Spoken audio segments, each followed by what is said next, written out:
there, church family. I want to start a new series on knowing who God is. You know, sometimes I hear people say, oh, you can't really know God.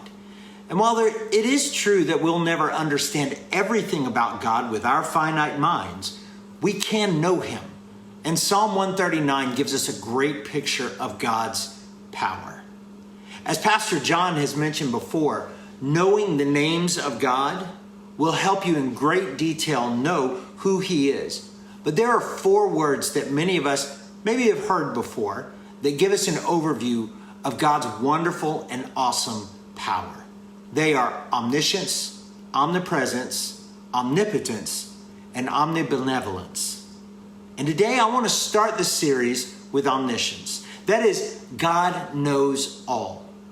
Look at verses 1 through 6 of Psalm 139 with me. It says, O Lord, you have searched me and you know me. You know my sitting down and my rising up. You understand my thoughts afar off. You comprehend my path and my lying down, and are acquainted with all my ways. For there is not a word on my tongue, but behold, O Lord, you know it altogether. You have hedged me behind and before, and laid your hand upon me. Such knowledge is too wonderful for me. It is high, and I cannot obtain it. Think about it. There is nothing that God doesn't know. I love these short words by William MacDonald. It says this: the limitless, the universe, and gloriously grand, he knows the eternal story of every grain of sand.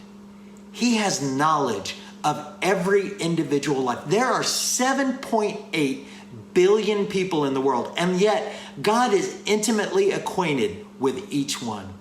He knows about every one of us. He has searched us and he knows us. Words and deeds, thoughts and motives, he knows us inside and out.